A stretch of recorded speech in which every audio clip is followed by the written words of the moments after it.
Welcome to the second part of Business Africa.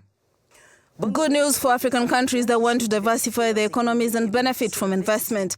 The African Development Bank has called on governments to increase the production of goods and services and to integrate payment systems if they wish to benefit from a new economic initiative.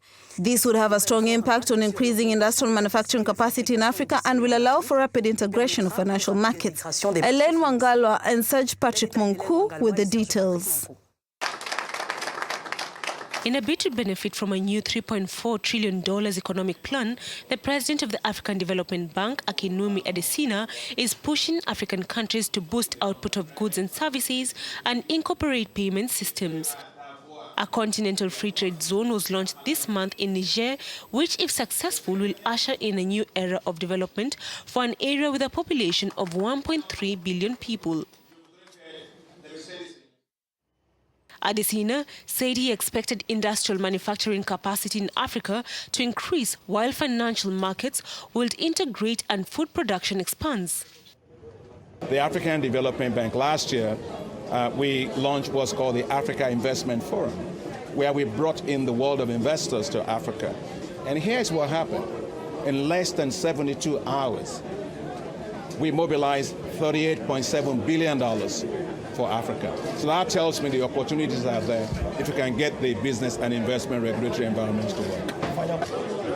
It is hoped that the 55-nation African Continental Free Trade Area, the largest bloc since the creation of the World Trade Organization in 1994, will help unlock Africa's long-term economic potential by boosting intra-regional trade, strengthening supply chains, and spreading expertise.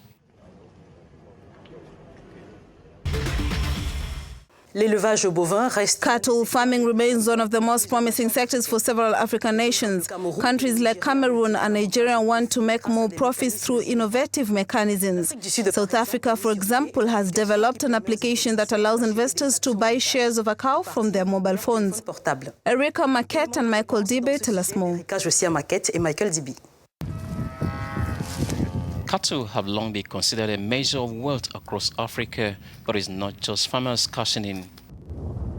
A pioneering app in South Africa allows investors eager to benefit from rising global beef demand buy shares in a cow from their mobile phone for as little as $41. We started off on this farm 4 years ago with just 26 cows. And across the platform now, we've got over 2,000 cows that people have invested in.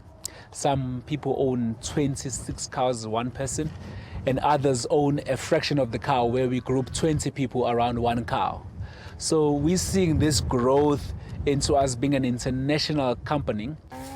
Launched in 2015 with 26 cows, the project now includes more than 2,000 cows and has taken in above $3 million, with 10% of investors coming from outside South Africa. To see. But I think with the changes in technology, with the changes of behavior, with the age of the people that are actually getting to participate on farms, this is one of the key things that will happen. Shezi now hopes to expand his business into produce market after launching a vegetable system this month that aims to give about $15 return per month over 5 years.